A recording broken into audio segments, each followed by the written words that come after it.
Alright, you ready for this? I don't know if you're ready, because in a minute I'm going to take a table saw to this guitar. This is one of my biggest selling models. This is the Pilot series, and I didn't film building this one. I can't film everything I make. But I did post these on Instagram, and my friend and Patreon supporter Rob saw it and loved it, but his wife was like, well, you know, maybe you can buy that some other time in the future. Then instantly went behind his back and bought it for him, which I thought was awesome. So I got really swept up and excited in the process. We did some customization, sent it off to him. Everybody's happy, but a couple weeks goes by and Rob says, hey, it's not playing that great. It's getting a little buzzy and stuff. So I said, send it back to me. Let's take a look and see what's going on. And there's actually a pretty serious problem with this. What's great about this situation is since Rob and I have a rapport, I was basically like, hey, Rob, I have this idea I want to try. It could be like this happy little accent that makes your guitar even cooler, or I could totally screw the whole thing up. And if I do, I'll just take out these really cool pickups and hardware. I have this vintage humbucker and this really cool vintage Soviet pickup in here, kind of the draw this. I was like, I'll just take those out and build you a whole new guitar. So worst case scenario, I'll just build you a whole new guitar. Does that sound cool? And he's like, yeah, absolutely. Let's go for it. So we're going to go for it. Let me show you the problem, why I think the problem's happening, and then we'll do the dumb thing I think will fix it.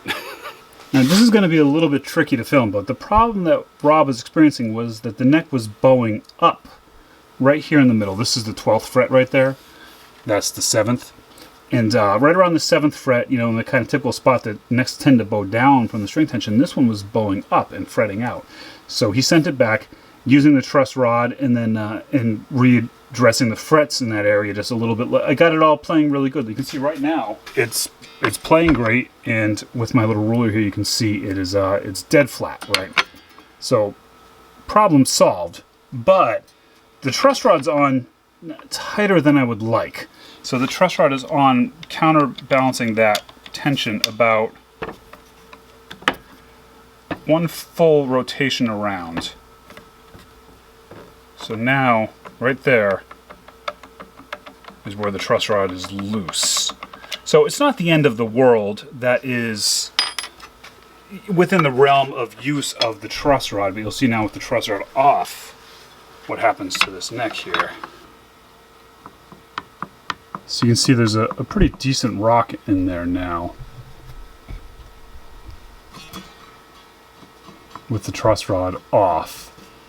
And the truss rod is working perfectly, but I just hate the idea of it being under so much counter tension all the time.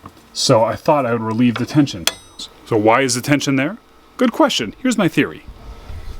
As you know, I use a lot of reclaimed wood, and in this case we have, I think it's reclaimed birch in the middle. And if you look right here, right around where we're having the problem, there's this tight grain change happening right in the middle of the neck, which I just didn't see in the rough lumber as I was cutting it out. My bad, I should have seen that. But so this is probably causing a lot of extra tension in this area. Now, I've never done this on a guitar before, but when I've made furniture with this old reclaimed wood and you're trying to use all these parts and everything, I've relieved tension by cutting through these in the back, like on the underside of tables and stuff, to kind of get cups out. And so what we're going to do is we're going to try the same thing. I'm going to take my table saw and I'm going to very carefully cut some strips through here to relieve some tension. And then I'm going to fill them in with a different color wood and, and finish it all off and make it look pretty. I think that's going to do it. So I believe that the best way to do this is going to be to put the truss rod back on to make it flat again, and then cut those slots, and then proceed to fill it in with it in the position that I want it. Because I'm making a YouTube video out of this, I'm just going to leave it strung up while I do it. Why not? What could possibly go wrong? All right, I suppose we'll do some math. You can see this here is the CNC file I created in Aspire of the Pilot. And what I can do in Aspire is with this control button, and I don't think the camera will be able to see it. If I hold the control button down and hover my mouse over locations, it'll show me how thick the model is. So I can see right here it's 0.73 inches. Over here it's 1.08 inches. So I'm going to go right into this truss rod right in the middle, where that slot is, and see that I'm about 0.38 inches here in this general area where I'm going to cut, which means that if I cut into the neck more than 0.38 inches, I'm going to hit my truss rod, which would be really, really bad.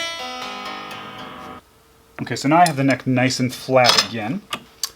when it sits on my table saw sled, it's going to be sitting on this part of the body, and I'm going to hold it down nice and still, and so we have a little bit of distance before the blade even hits. And then I can use my depth gauge here, and I can see that it's actually 5/8. If I bring this blade up 0.72, 0.73 inches above this table, that should give us the depth of the cut we want to make. I want to go just a little bit deeper than that.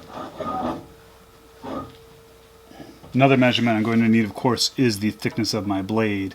I'm just going to do single passes. I can see it is 0.1 inches thick, 7/64, 2.61 millimeter, whatever you want to call it. I have the body at a steep angle, so I kind of go sort of diagonal through it. It's about as steep as I can get it on my sled. I'm just sort of, with everything off, just sort of rolling it, having a look at it and seeing, yeah, it's lifting the neck up right now. Everything looks pretty cool. Just shim a couple blocks of wood, but just something to hold that still there. Okay, so that holds the guitar still. Oh God. I've been gung-ho about this until now, and now just as I've got this and I'm about to actually hit it, I'm like, oh man, I don't know. Everything's been measured and checked. Everything's secure. Let's make a mistake.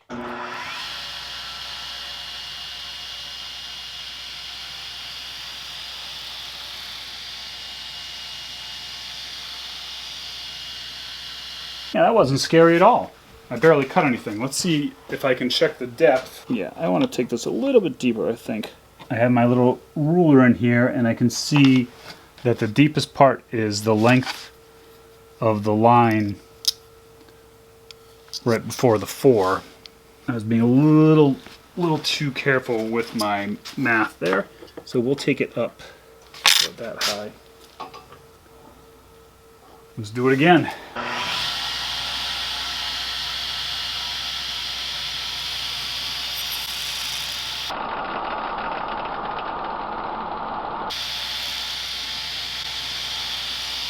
I don't know if the camera caught it, but I saw a spark, so we're going to back that down for future cuts. It was just barely a spark though, so I think we're okay. You see that? I just kissed the bottom of the truss rod, so I already brought my blade down just a tiny bit. Just kissed it right there. But that'll be fine, because that's the, I mean, we barely even took the paper off. All right, let's cut some more.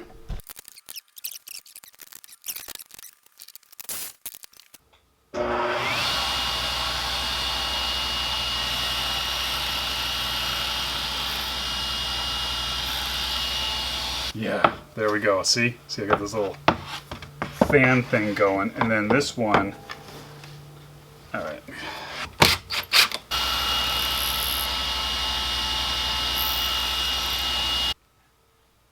Well, it's not quite perfect, but I was going for like a Zorro-y thing. I have the truss rod still on, and if I make it flat, and then I shim it with these strips that I put in, with a nice hardwood. I'm going to use some ebony cutoffs. And then I let that all set. When I remove the truss rod, it should sort of hold it in place. And I shouldn't have to have the truss rod on quite so tight. That's the theory.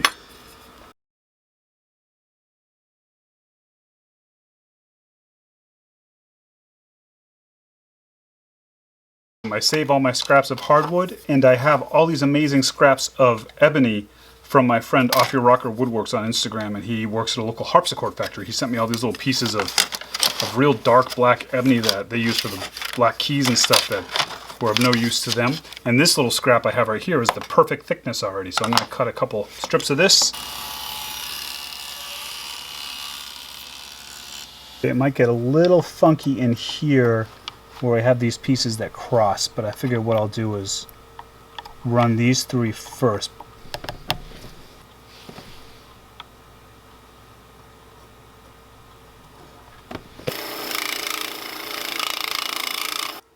Way outside the line, but a little closer, some less sanding to do.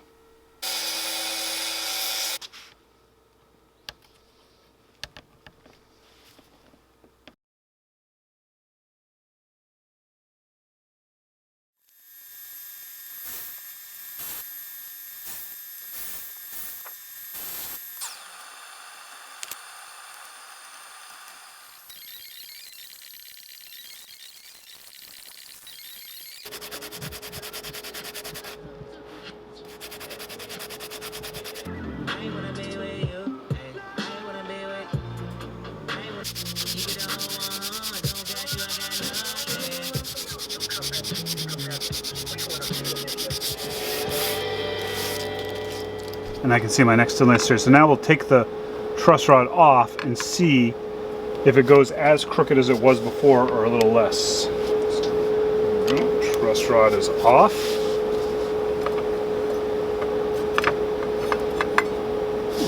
Oh yeah, look at that. There's like a tiny bit of rock. Tiny bit of rock right on this edge. This side doesn't even have any rock, really, just on the low east side. So now I can just put the truss rod back on, like just like a normal, like a quarter turn. Let's see. There we go.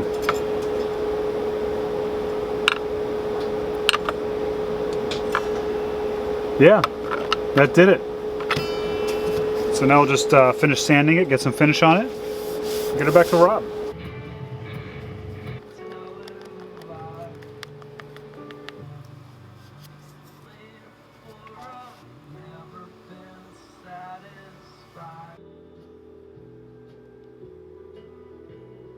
Well, that all worked out pretty well. I'm pretty happy with the results. Before I did the surgery, I had to turn the truss rod more than one full rotation to straighten out the neck, and now I only have to turn it about a half a rotation, maybe a little less, which is a much more comfortable range for me.